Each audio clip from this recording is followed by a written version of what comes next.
They're live. There Probably goes. I'm gonna go We're live. And we're live. And it wouldn't play the opener. Hi, everybody. Oh boy. Hello. Holy crap, what's happening with this program? Oh Anyway, my gosh, crazy. We're live. Hi. Hey. Hey. Good Welcome. evening. Yeah, so I think we have a neat show tonight.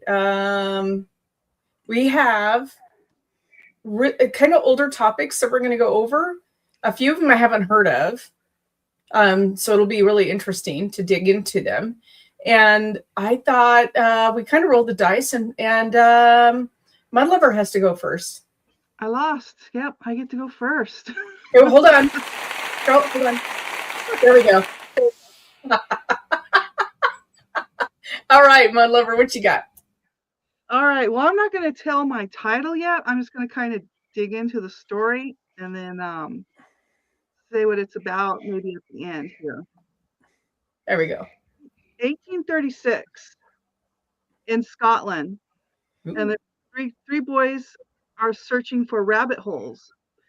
And they come upon this small opening in the rock on the side of a cliff at a structure called Arthur's Seat at Holyrood Park. So, being the curious little boys that they are, they carve out that area that they noticed, the little hole, and it ended up being about a foot in height and 18 inches wide.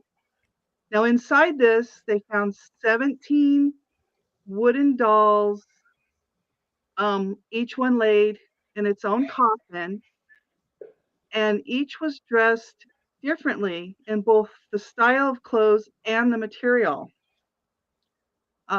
There were 3 tiers. So the first 2 tiers had 8 coffins in each, and then the third tier started with just 1. So what happened was, boys being boys, they didn't think anything of it at the time, and they started throwing about half of them at each other, just tossing them around and throwing them. And for some reason, they just stopped, and the remaining of the dolls was retrieved by their teacher the next day. Now, I never was able to find out how they told their teacher about these dolls, but the teacher did go retrieve them, and he happened to also be a member of the local archaeology society. Oh, wow. Okay. Yeah. Convenient. Exactly right. What year was this? 1836. And they had archaeology folks in 1836? Isn't that like when the world was invented? Right. I mean, there was stuff Pretty before close. 1836? Right? Yeah, They're no. forward thinkers, man. Forward Yeah. thinkers. But there were wooden? Did they have like hair Yeah. on them or anything? They did Like- not. They were carved of wood They and were then carved. had cloth as the clothing, but each one was a different style. So Oh, they were wow. all Okay. dressed uniquely. Okay. So the teacher retrieved the dolls, and 8 of them were still unopened at this time, and he took them home, and he pried open the lids with a knife. He ended up taking them to his next meeting, and his colleagues were just as amazed at this finding. So the condition of these, the first tier was very decayed and fragile. The second was not as bad, and the third looked pretty new. So the thought is that, why is my mouse not working? Did anything spooky happen with these dolls? Not that I found. I wish I could have dug deeper, because the more I researched this, the more interesting it became. So not as of when I. Did they date them? Did they figure out when they were carved? They're thinking between the 1820s and when they found them. So they were fairly recent to when they got found. Yeah. They think that the first tier might have been more decayed because it was closer to the elements, Mhm. being at the front of the rocks. Yeah. So they're originally they were thinking that they were burial parts for like spell work or contributions or memorials for sailors lost at sea. But then became the thought that they were part of the William Burke and William Hare murders. So they called them the Burke and Hare murder dolls. These two gentlemen were both Irishmen who met in Scotland and became good friends in the 1820s. Hare ran a boarding house with his wife. I don't know what Burke did, but back in that time, the hospitals were having a hard time coming up with cadaver bodies. Oh, now I recognize where Burke comes from. No, I didn't recognize where Burke comes from. Yeah, I think they made a movie about this. Oh, really? Yep. Oh, wow. So, what happened was one of the tenants in the boarding house passed away of natural causes. So, Burke and Hare sold it to a doctor at the university to use as a cadaver. Realizing that they sold it for £7, which back then was $240 approximately. And so they're like, well, that's it's a good chunk of money. Yeah. So realizing they could make a living off of this, they ended up started selling them for £10, which probably is what, maybe 400. But after number 17, which there was 17 dolls originally in this side of the mountain, they got caught right after the 17th victim. Hare ended up making a deal to turn evidence in exchange for his freedom and testified against Burke. Dirty, rotten scoundrel. You're not supposed to turn evidence against your partner. What the hell is wrong with him? You can't do that. Exactly. Max, what is the saying? Two can keep a secret if one of them's dead or something like that? I mean, come on. Snitches get stitches. Snitches get stitches. Right. Absolutely. You don't do that, man. It's wrong on so many levels. Yeah. Okay. So wrong. But so anyway, Burke died by execution by public dissection. Whoa! Did they know? Is that the one where they pull them apart or something? Yep, they rip them apart. Oh, can you imagine? And everybody's cheering. That is so gross. What was wrong with all of us back in the day? I don't know. So yeah. I don't even know. So yeah. One of Burke's favorite methods for dispatching his victims was to suffocate them by plugging their nose and covering their mouth. He was a big dude, so all he had to do was get behind you, slap his big old hand around your mouth, and then plug your nose and that's it. Wow. And that's why they call it burking. That's where the term burking comes from. Okay. And creepy stuff, man. Yeah. There was a movie based on this, wasn't there? Yes. Okay. Yes. Yeah. I forget the name of it, but it was good. I know I seen it. I'll have to look that up. It was good. Yeah, that's creepy because that's not the first time this stuff's happened, but a lot. So this actually was going down, I think, like in New York City, back in the for body parts. They were harvesting organs. They were killing people, homeless, and harvesting organs. Oh, okay. So yeah, I mean, God, people are just creepy.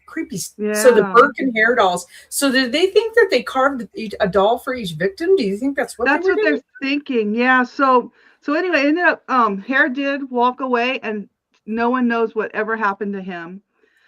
And as far as the dolls go and how they got there, they're thinking that maybe, obviously it couldn't be Burke because he was executed like shortly after the 17th victim, but they think maybe the doctor or the doctor's brother, one of the wives, or even Hare went back and put the dolls in because they maybe felt guilty because they never got a proper funeral. Oh, that makes sense. Yeah.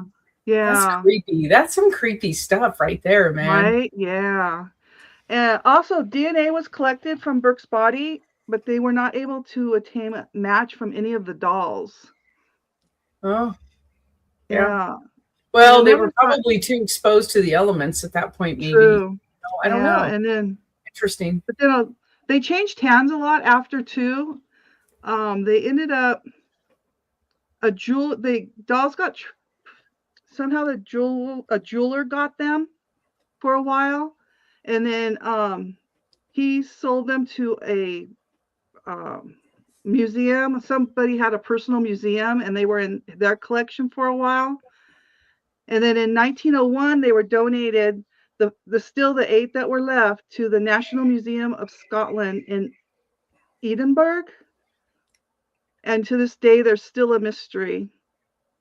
Fascinating.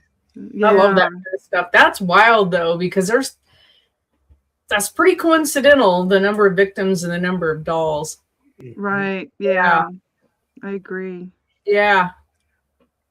Birdie, were you up next? What were you going to talk about? Yeah, I do believe I was up next. And I was going to talk about... Geez, I just blinked out. Point Pleasant, West Virginia. Okay. Oh. Yeah. So on a cold December night in 1967, a bridge which had collapsed into the Ohio River, claiming 46 victims, started a kind of kickstarted a new age in America, which was to have the government start to come in and inspect these old bridges. Now, preceding this was this. There's not much to why this is so special until you get to a couple days beforehand, and some people were claiming that they saw a large bat-shaped or moth-shaped creature standing on the bridge before it collapsed. And we're talking about the Mothman, and why this place became so famous, and it almost happened like overnight. Point Pleasant is just your typical little, seaside town, but for about a month. Seaside town? Yeah, I think it's a seaside It's in West Virginia. It's landlocked, but it's got the Ohio River by it. Yeah, the Ohio River's there, but it's... Yeah, I thought it was a seaside town. That's what. No, it's in West Virginia. Yeah. The map might have changed since I was a wee girl, but... Yeah. Oh, wee lass. Wee lass. But it's in West Virginia. I lived a few hours north of Point Pleasant for a few years. It's an interesting place. But for 2 weeks, this little town was just getting harassed by this 6 foot tall, red-eyed, moth-looking monster that was just terrorizing everybody. I mean, I think everybody's heard the stories of Steve and Mary Millette driving their car next to the old abandoned National Guard armory and seeing this thing and it chasing them down the road at a nearly 100 miles an hour. there's also I came across a new thing that I never heard about, and apparently this thing was going around the hills and stealing people's dogs and running off with them. There was a story that I heard of some people that were at home, and this thing showed up in their front yard, and of course they, being West Virginia, they went outside to go investigate, and taking their shotguns with them, pointed shotguns at it, said, "Hey, what the heck are you?" And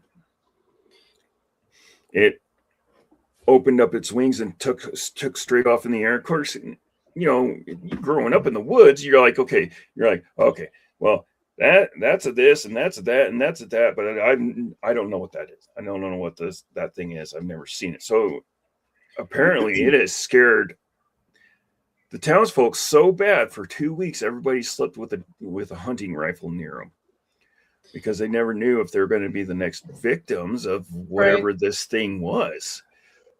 So I think we did a podcast on this quite a long time ago for Speaking of Spirits. And if I'm not mistaken, it's been seen in other countries at other tragic events, like a mine disaster, like in Russia or something like that. They call it a harbinger of death. Yeah. And then some people, but I don't know if we had that bridge collapse like 10 years ago, 12 years ago. Like it was, I can't remember exactly. Was it in Minnesota or something like that during rush hour? That bridge came down and killed a bunch of people. Do you remember that? It was, I want to say 10, 15 years ago. I think didn't McKenna do, oh my gosh, I think she did a presentation about the Mothman at one time. Yeah, maybe. But I think people said they saw it before the bridge collapsed up there. Yeah. It seems wow. Just says Baltimore. It happened in Baltimore. Okay. Baltimore. Okay. Was it Baltimore? Oh, okay. Yeah, I think a couple of months before that bridge crash, I remember hearing a sighting in Chicago, near the university there. There was a guy walking his dog around campus, and he happened to look up at this building. I can't remember what building it was, but he saw something like crouched down on top of this peak of this building and looking down at him. And he noticed it, and he looked up, and he's like, "Oh, that's creepy," because this is real close to Halloween. So he's thinking it was a Halloween decoration. Someone's doing a prank. Sure. And he looks up at it, and he's like, "Oh, what the heck is that?" And it stands up, unfurls its wings, and takes off straight up. And he's like, "Oh, okay." So yeah, it has been seen around the world too. So it makes me wonder what it is. Yeah, it is pretty fascinating. You always want these things to be absolutely 100% true, because it means the world is really, really interesting. You know what I mean? But they did see something, and a lot of people saw something. Now, is it collective hysteria? Like one little tidbit from somebody spins off into a yarn, and then it becomes fact? I don't know. Mm-hmm. Well, you know what's funny is Mudlover and I went out to lunch today. And of course, we were talking about the show to this young lady that worked at this place we went to lunch at. And she's like, "Well, I'd love to believe in ghosts or spirits or that kind of stuff." And I said, "Yeah." And she goes, "I don't believe in it, but this one time." There's always that. Yep. Right? There's always that famous words. I don't believe in that, but And I told her, I said, a lot of times that's the way our stuff starts. I don't believe in ghosts. And me personally, you guys know I'm a skeptic. And I've seen what I've seen, and I've heard what I've heard. But it always cracks me up when somebody says, "Yeah, there's no such thing as ghosts." But this one time, so that could kind of go back to that guy saying, "I don't believe in anything, but this one time I saw this big old bird on top of this building in the middle of the day." Well, there's been sightings of something like the Mothman in East Texas. They've had some sightings for the last probably 60, 70 years of this thing.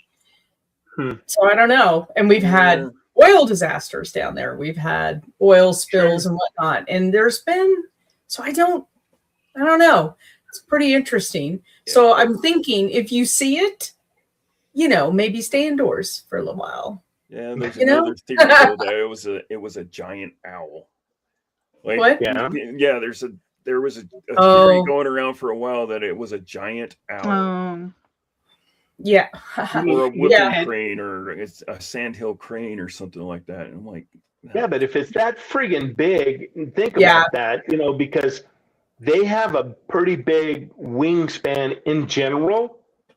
Can you imagine if this is like the steroid guy and he's all ripped up and he's 6 foot tall? Yeah, there's some big friggin' cranes out there, and there's some big friggin' owls out there too. Yeah, well, the great gray owl, I think, is our biggest, and I think it can get 3 feet tall. That's still not a 7, 8 foot tall Mothman. Yeah, I don't know. True. Now maybe that old National Guard armory with all the chemicals around there. Maybe you got Teenage Mutant Ninja Owl. Based on what edible he's on tonight, and 3 foot owl can be 7 feet tall. Hey, fear is a multiplier. 3 feet could be 9 feet. Yeah, well, really true, right? When you're trying to give the description of some guy that just like mugged you, your brain just doesn't lock into what they look like. Most people aren't trained to hold on to that, what you see. Right.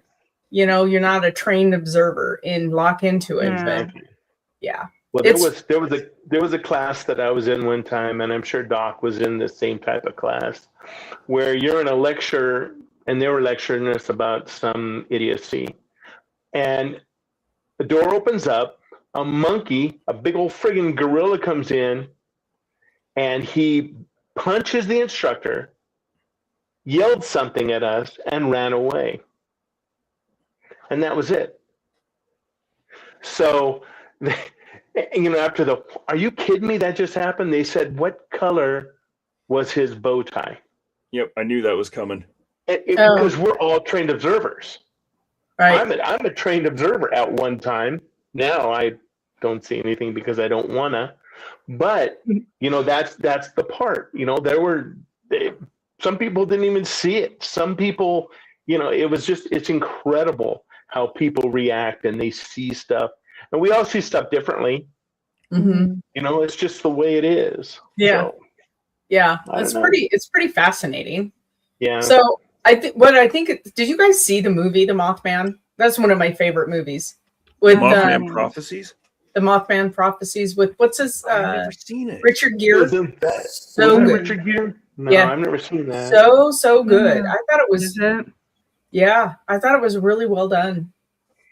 Interesting. Yeah. So West Virginia's had a variety of odd topics, and I know that McKenna's talked about them on our Wednesday night show, but living there, I think maybe a lot of it is the moonshine stills that they have. Yeah. Boy, I'll tell you, them West Virginia parties are something else. Woo, boy, they go on for like 4 days a month, like 4 days a weekend. Like it is just on. And then you got all the guys that are playing guitar and banjo, and they're drinking, and holy moly. Yeah. I'll tell you what, the first drink, the first taste of it tastes like paint thinner, and then after that it doesn't make a difference. You don't care anymore. Yeah. Yeah. You can't even see after a while. You're just it's crazy. Well, we had a lot of fun. That's what they call it, blind drunk. Oh yeah. Because the ethanol that's in there will actually make you blind. Yes, sir. Oh God, I miss West Virginia. It was such a great place. Okay. Yeah. So I'm sure there's a lot of sister, mom, and uncle, dad going there. There is, but my God, it was fun. They were such good people, and when I lived there, a lot of the coal mines had shut down, and economically run and shine was what people were doing to stay alive. That's how NASCAR was invented. Yep, good old It was popcorn shine stuff. runner, you know? So it's, yeah. Anyway, Max, you were going to take a topic. Sure. So it's funny that we've talked about a lot of stuff like this. In the late 50s, 1959 to be exact, in Russia, there's actually a group of mountains called the Urals. Okay, and I'm not even going to say the name. It's Sverdlovsk Oblast in the Soviet Union. Mm-hmm. And there was a group of people, and they were all young. They were all early 20s. And they were all certified as guides to go through this backcountry. And I'm imagining it's pretty gnarly looking it up. But you had to actually go through the government at that time to get okayed to be a guide to go in this area. And the initial group consisted of 8 men and 2 women. But one fell out because he was having some sort of medical issues. But all these people were experienced grade 2 hikers. So to go through the Ural, they would get their grade 3 certification. At this time, the 3 was the highest certification you could get. And once they had started their hike, they ended up going to traverse this area. On January 23rd, 1959, the Dyatlov group was issued their route book, because remember, everything had to go through the government, right? There was a big, huge thumb on people there at that time. And this group was originally for 11 people, but there were some problems. So the people that were in this group, like I said, varied between 20 and 23. And they were all in really good shape. This is what they did. Okay, they were backcountry guys and gals. The 27th, they began their trek toward Gordia Orton. And I'm going to tear these names up because I have enough trouble with English. So Russian is not going to be anything that I can speak. So on the 27th, one of their folks had to turn away because he had a congenital heart defect, and he turned back. He was having some knee pain, and he was unable to continue the hike. So the remaining nine hikers continued out. They had diaries and cameras that were found at their last campsite. Now, it wasn't the last campsite. It wasn't their campsite that they actually spent the night at. And as they got there, they had plenty of food. They stayed in a wooded valley, and these are experienced backcountry folks. For 1959, I'm pretty sure they were more iron than wood. They didn't want to lose altitude, so they decided to practice camping on a mountain slope. Now, we had talked about that earlier, that they were in a flat area. This particular slope that they were on was flatter than any of the other slopes. And remember, these people, they knew what was going on. They sent out a bunch of telegrams, telling people, yeah, you know what, we're gonna do this, we're gonna do that. On February 26th, now remember, when they left on January 25th, on February 26th, the searchers went looking for them. And they found the group's abandoned and badly damaged tent. Okay? The campsite was baffled the search party, because when they found the tents, they surmised that the tents, now I'm not sure, again, we spoke about this a little bit earlier. I don't know how you can tell how a tent was cut from the inside out. Right. So I know you can tell by looking at a broken window, because I've got a few of those on my resume. Well, and you can tell exactly. Push the flaps in, push them out. I mean, I don't think you could. But it was 1959, right? So I don't know how that would have went, but they said that the tent had been cut open from the inside. There were 9 sets of footprints left by people wearing only socks or a single shoe or even barefoot. Now, again, these were people that routinely were back in the back country, like this kind of stuff. You know, so Very you would experienced think, mountaineers. Yeah. yeah, it's not going to be like Henny Penny and running around. Right. When they ended up finding these bodies, it was pretty interesting. They said that they all died. A lot of them died from hypothermia, which I'm sure that was contributing. Right. But when they actually started working on these people, 4 bodies found at the bottom of a running creek had soft tissue damage to their head and face. For example, somebody was missing her tongue, her eyes, right, and part of the lips, as well as facial tissue and a fragment of the skull bone.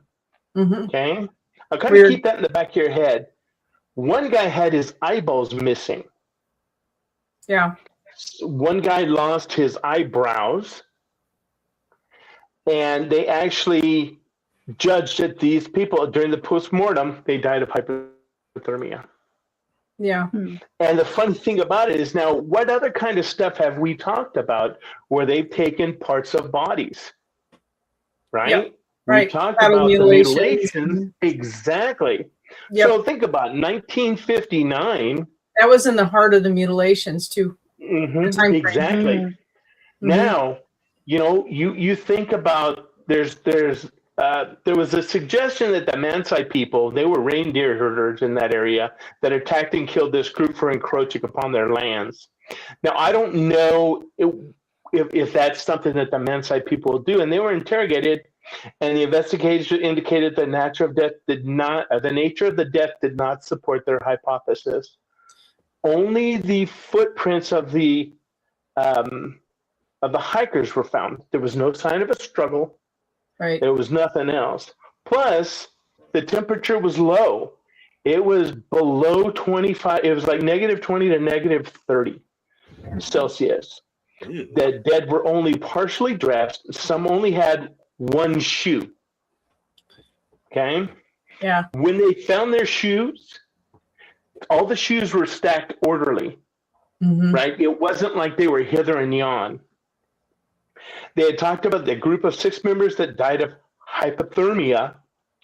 The tent had been ripped open from within. Again, I don't know how we could talk about that.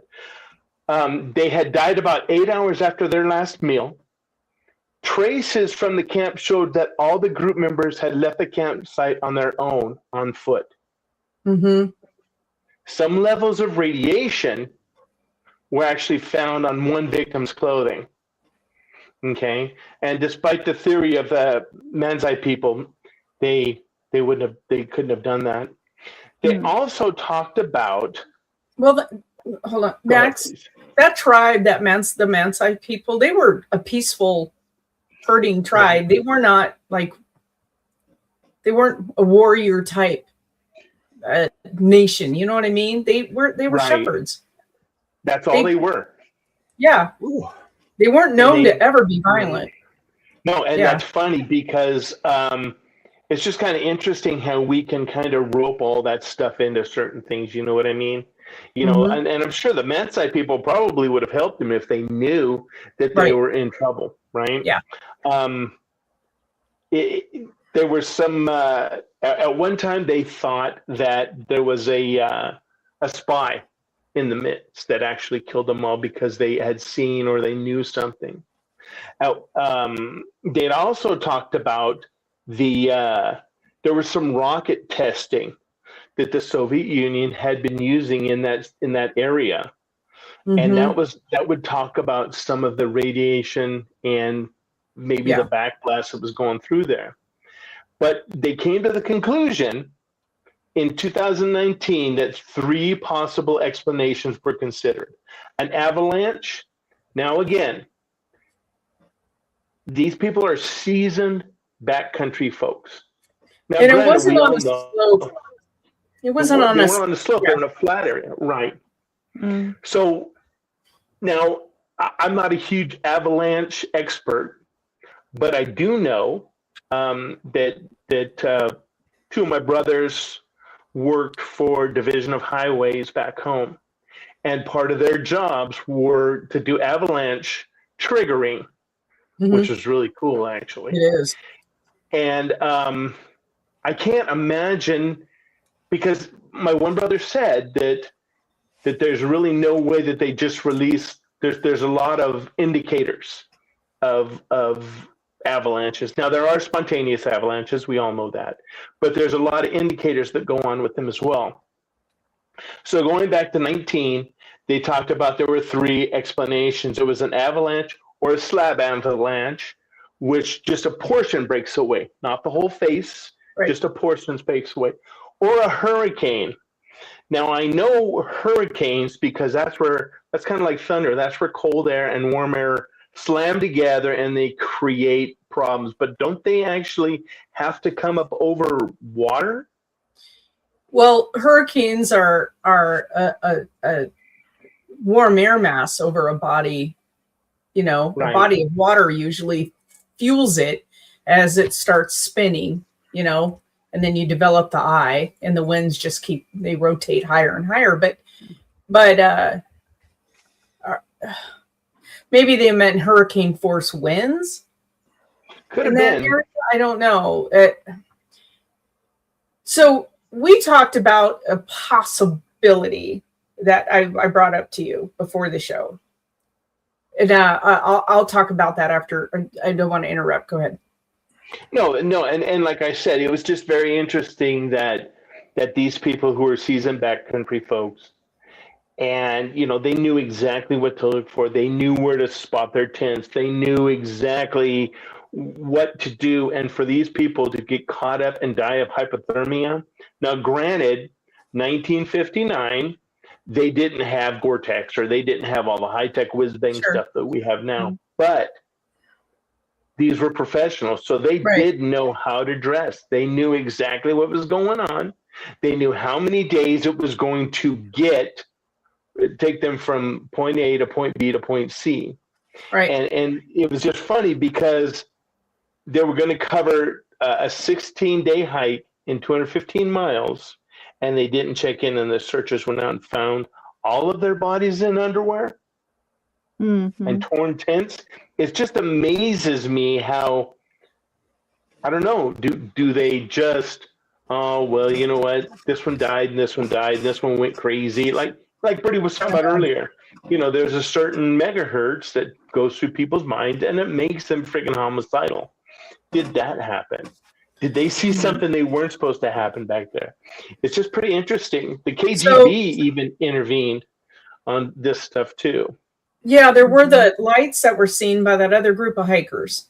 Right. And that's where, Yeah, they saw some lights that night in the sky, and they were not that far away. They were only a few miles away from this group where they camped, and they saw lights in the sky. Now, could it have been the rocket launches, or could it have been something else?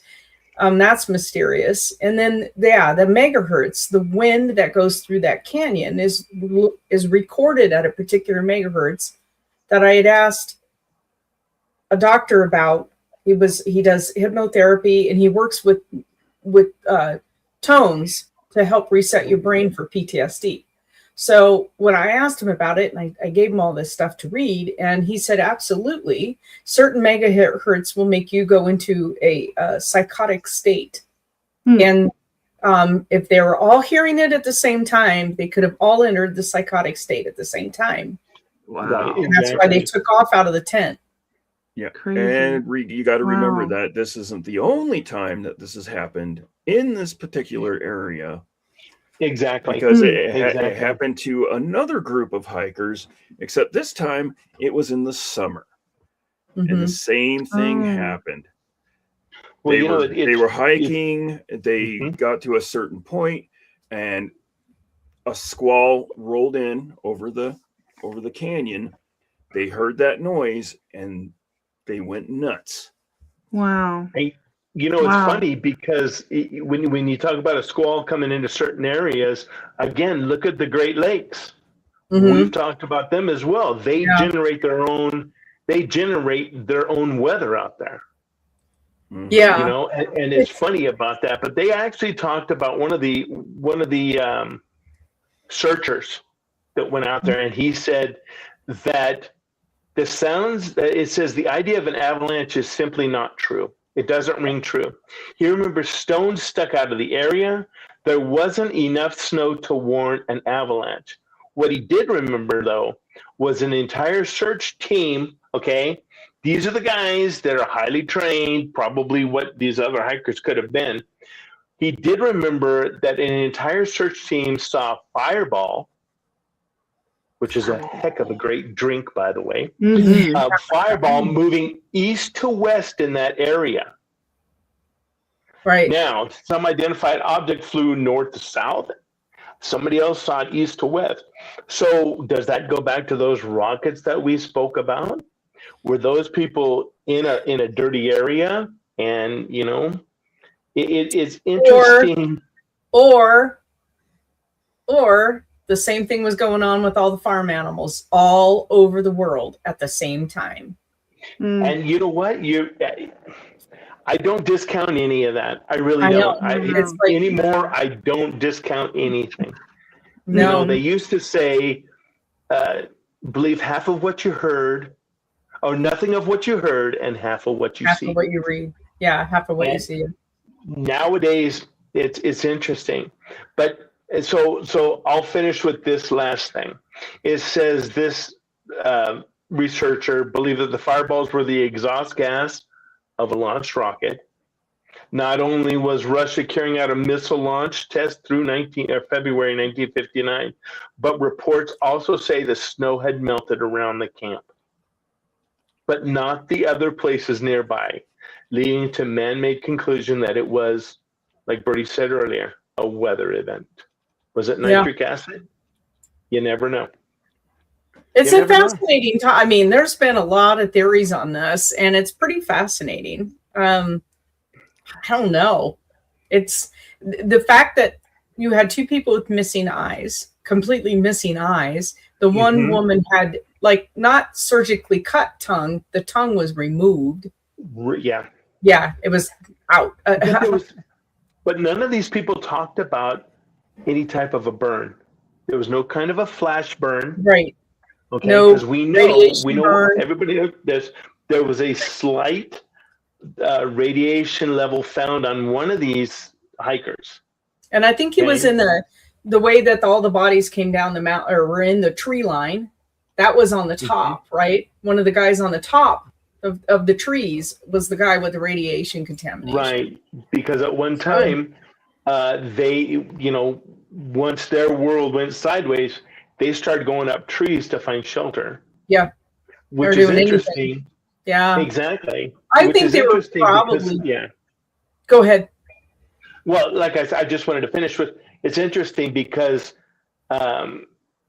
stuff was melted around their area.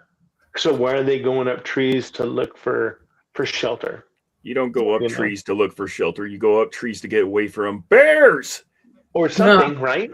Something. Yeah. Exactly. Well, except the bear hibernating, and bears can climb better than we can. So, True. Fascinating case. I've always found that one just mind-blowing, right? One of them was probably cooked to culinary perfection. Yeah, maybe. I don't know. Probably.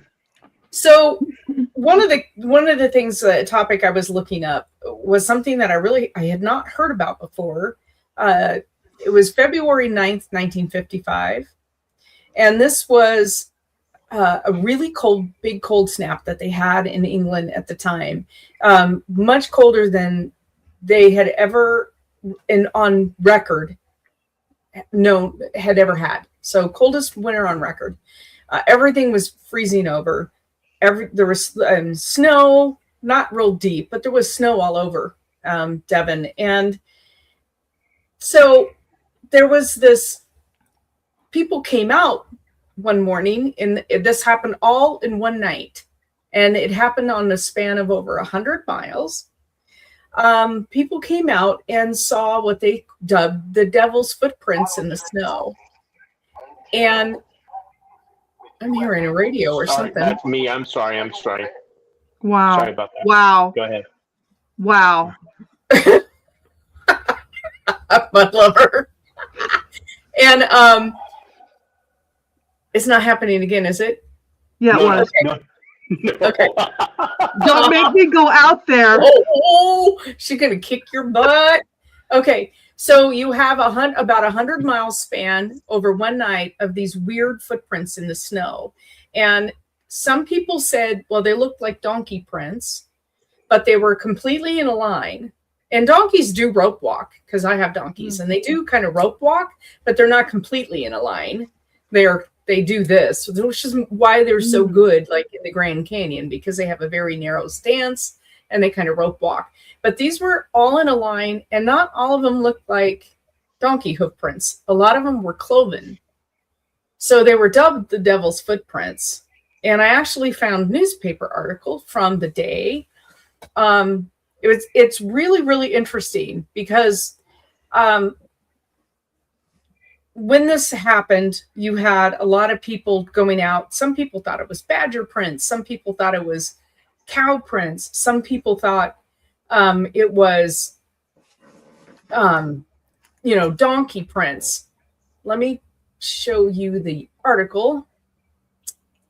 So this is the article right here. And this is obviously they look like donkey prints. Okay.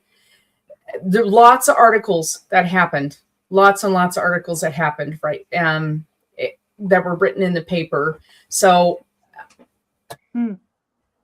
some people, there was all kinds of, I'm trying to stop sharing here, all kinds of theories on what this could be. Everywhere from monkeys to donkeys to cows to birds to badgers. There was just this variety of, well, it could be this, could be that. But what was interesting about these prints is they would go over a house, over a wall, through a field, and then just stop and be gone. Like they never turned around or anything. And then catch up maybe 3 miles in a straight line, boom, sat down in a field, and then start again. I'm going to show you also where this happened in England, where it started. Okay, so this is the county that it was in England. And then if you go here, there's this strait right here, right? And it was pretty much kind of frozen over. There was snowy. It wasn't deep enough to walk on the ice, but it was kind of frozen over. And you could see from pretty much right here, it went across the snow and then just kept walking. And they have absolute no clue what this thing was. And there were a lot of people that actually tracked it. Bertie, what? Maybe the Jersey Devil went on vacation. Yeah, maybe. A lot of people tracked it, but nobody actually followed it from start to end. And it all went one direction. Like the footprints went one direction. So I don't know. And there was some ideas that it could fly. That's what they thought. They're like, what else but a bird can drop down in the middle of the field, walk, and then just, but it's really, really interesting. It really drove people crazy. There were a lot of newspaper articles. There were people were frightened. I mean, this is 1855. People were frightened. And then, of course, all of the young and everybody was spinning yarns about what this could be. And it just drove people to more. They said it's considered part of. Uh-oh. What? Okay, I thought it was me. And it happened on. Go ahead. Well, I know something? that now that you're talking, now that you've talked about this, wasn't one of the things they talked about? They thought it was the devil as well. Yeah, because some of the prints actually were cloven shaped, cloven hoof. Mm-hmm. They weren't always a donkey print. Some of them looked cloven, and that's why they couldn't figure out what was going on. They're like, well, what walks? And it had a left-right stride. You could see that it was a left-right stride, so it was bipedal. They couldn't figure out what it was. Now, I read a really interesting paper from a journalist who kind of debunked the whole thing. he had some, it's actually like a 70-page research document, and he brings in some really good scientific data, right? Like the temperature swings, you had a freeze thaw effect. And anybody who's ever walked in the snow, your footprint is longer and wider because of the way the snow compresses around your boot, right? As you're walking. And then if you do a freeze thaw, it distorts it a little bit. It'll make it even bigger and even wider. And then it just, after a while, it loses almost that footprint shape. And so you don't know what it is. But that freeze thaw effect, when that kind of stuff happens, because I've noticed that with cougar prints here on my old house in the front yard, we always had cougar. And so they would leave tracks, and I'd go out and take pictures of the track next to my hand. If it was fresh, pretty good indication what size that cougar was. But over a period of freeze thaws for a few days, that print looked that big. And I know it wasn't, it was just that observation that things do morph. And this only took place February 8th through overnight through the 9th. So this was one cycle. This was one day where everybody was going out and noticing it. And also, what can walk up the side of a house, up the roof, down and over a wall? It was really, really strange. And then they thought, is this whole thing a hoax? Was people were like, did a whole bunch of people get together and decide to do this in one night as a giant hoax? But nobody came forward. And normally hoaxers, remember the crop circle guys? Because there was 2 college students making most of those crop circles, and they came forward after a number of years and finally said, we did it, we'll show you how. And so this was a path that covered 40 to 100 miles, depending on the location, in one night, and over 30 towns. So I don't know. Brian, you're all right. So I don't know. I don't know what could do that. Now this led to, and Dirty Birdie and I did this one, Spring Hill Jack. Remember on the show that we never name anymore? We talked about Spring Hill Jack, and this event sprung, no pun intended, Spring Hill Jack, the legend of Spring Hill Jack. So curious. Anyway, you can find these articles. It was the one that I shared was the Illustrated London News, February 24th, 1855. And you can find these articles out there. But this writer, his name was Dash, who did this article to debunk the whole thing. He really, he lays out a really good argument, but it still doesn't. How did it happen? He picks apart what probably it's not what we think it is, but not what happened. What happened? That's the part of the whole story that's really interesting to me. Is like, if it was a prank, then somebody usually cracks. Yeah, but you know what? We can armchair, and that's funny that so many folks do armchair stuff like this. And I'm thinking, okay, so me and Bird, we get out there and we decide to do this type of hoax, right? Now, I am not a person that could actually walk up the side of a building. Okay, so Bird goes, well, then you know what? We could make these stamps and we could do this and we could, okay, I get it. And then the buildings back then, they weren't like our houses from now, okay? So I can imagine 2 knuckleheads doing that, but there would be other steps around that side of the house, right? Or if they were going over the side of the house, or they talked about it was going up walls, going up fences and walls and stuff like that. Again, there's going to be some sort or next to it, right? Exactly. Yes. So and a ladder to push it up the wall, So there would be unless you have like 2 hands on your hand, and you have specially made stilts, you might be able to get away with it. But still, at some point, up somebody's going to fall on those damn stilts and leave a big snow angel. You know what I'm saying? It's going to be evident that somebody was faking it. And British. I love British humor. I love British humor. they're not. I mean, this was right after, or actually, yeah, it was during the whole occult movement in England, right? Because they had all of the because that went through like 1910, 1920. So you had all of the mediums coming forward, and you know, we have our own mediums on our team, and we use them all the time, and we know how good they are. But the occult movement was right in the middle of all of this, and so people were.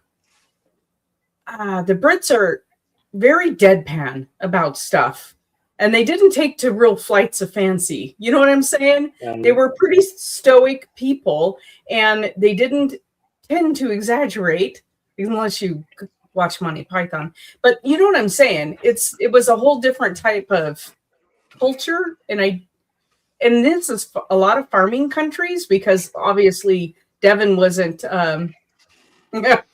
Devon wasn't as big as it is now. So it was and farmers are pretty level-headed and try to figure stuff out. So I don't know where this, I don't know. I don't know. You're right. And again, it and by no means because those folks out there, they're, you know, that's what they do. But like you said, they don't take the flights of fancy. You know, these were folks that was it. They saw it. They believed it. That's the way it was. You know, so for somebody to wake up tomorrow morning and go, holy, now, again, if we were doing that nowadays, of course we could come up with some sort of high-tech whiz-bang thing to walk up side of hills or walls or whatnot. But totally. Dude, that's the 1800s. Yeah. You know, these people were still using wood and just barely coming into using steel. You know, and they, you know, it was just interesting the way they did stuff. I find I don't know. These are interesting cases that we've all brought up. Yeah, I love the old stuff, because we don't have enough information, unfortunately, to really dig into it. But there's been quite a lot written on this story. And Mudlover, your story reminds me of something that to this day happens in Scotland, and they can't figure it out. There's a particular bridge, and they've actually got video of this, where dogs will actually leap off to their death.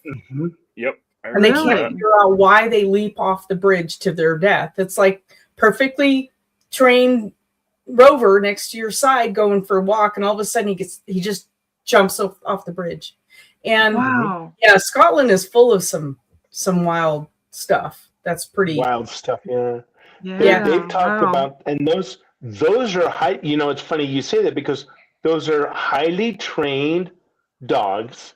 And there's only one area that they can walk all the way on to the bridge from the other end, no big deal. But this one area at this one bulkhead they just swan off of there. And it's that to me is interesting. You know, it is interesting. What's the phenomenon there?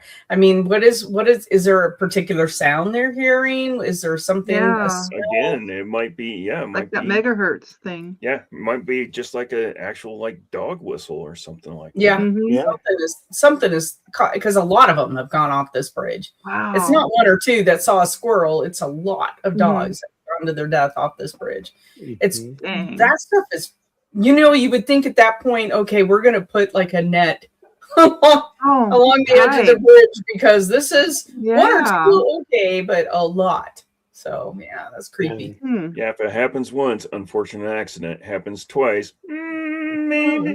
Third time, nope, there's definitely something going on with it. Yep. Definitely. Totally. Yeah, I don't know. There's a lot of places that have weird phenomenon, so I don't know.